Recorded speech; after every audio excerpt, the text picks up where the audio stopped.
There was further evidence of this comeback with EasyJet, which announced it was returning to the skies today with a limited number of flights.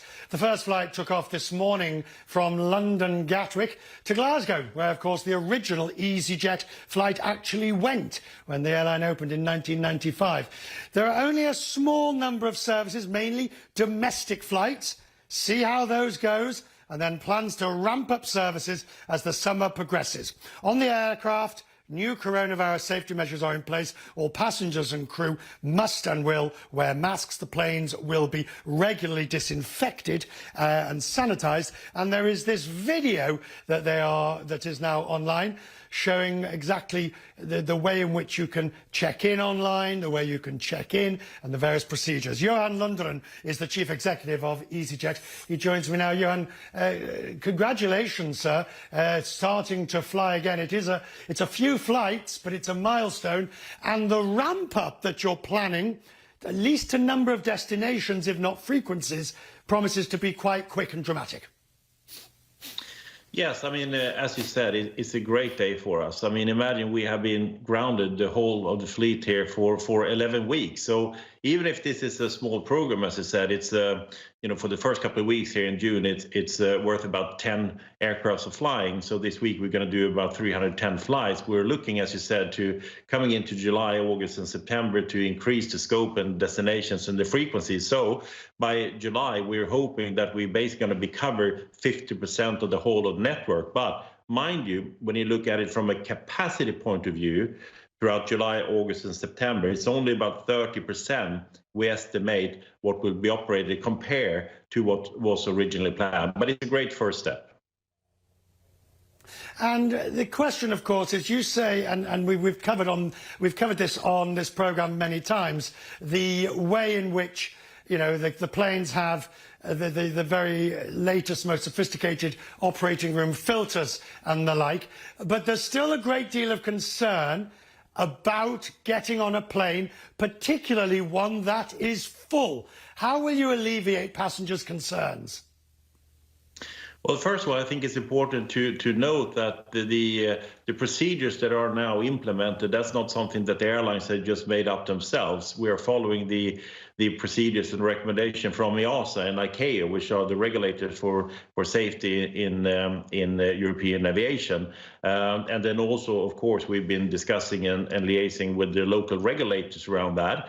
And those procedures are in place. And together with as you mentioned, the face masks, and then also the deep disinfection that is taking place, which also brings an additional coronavirus protection in the surfaces on board the aircraft, we believe that it's absolutely safe to do so. And that's why we are, so absolutely conscious to make sure that the first efforts which we're doing is proven to be just that, with public health in mind. I mean, the airline industry would hate the idea that it was going to be a contributor into a possible second wave or anything like that. So it's absolutely in our interest to make sure that as we start flying, that it is safe.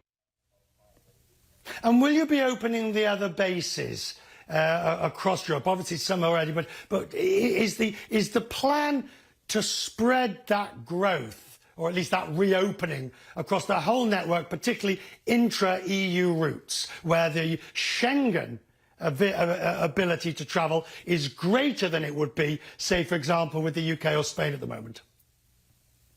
Yes, absolutely correct. I think that the key principles in terms of how we're looking to expand the network is actually to cover as much as we can of the network, and then looking to add then the frequency so we are getting the additional capacities.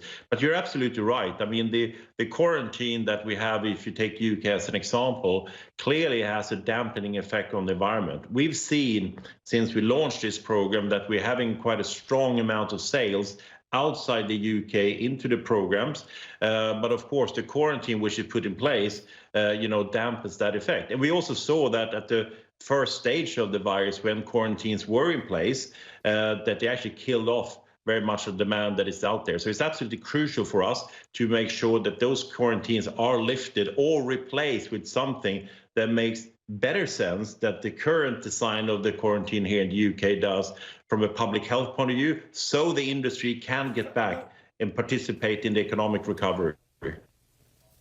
You talk about 2022, 2023 as being the time when perhaps, and it is a perhaps, you'll be back to 2019 flight levels and passenger number levels. And the nasty dispute that you had with Stelios over new planes, you are committed to these 100+ planes. Is that, I mean, does it make sense? Is it a sort of a long-term bet that you will need those planes in the future? Look, we have a great contract with Airbus that gives us two things. One is fantastic value on the kit that we're buying, but also flexibility, which we have proven in the fact that we made the deferrals to the agreement by delaying taking on 24 aircrafts here in the next 3 years. And on top of that, we also then have operating leases, which means that for next year, as an example, we're not going to take on any new aircraft delivery whatsoever. That's the first time in the company's history. So the key thing here is to have flexibility so we can adapt ourselves to a lower demand, which in all fairness, we have said we think it's going to take until 2023 before it comes back. Some other airlines have said they think it's going to be 2022. And nobody would be happier than myself if we saw that the demand was coming back earlier. And then we have the flexibility also then to participate in an upturn with this agreement that we have in place. So it's absolutely the right thing to do to stay with this agreement. Johan, we'll talk more as the summer progresses, and who knows, we might even actually manage to do an interview on one of your planes between now and the end of the summer. Thank you for joining us, sir. I much appreciate it. Thank you.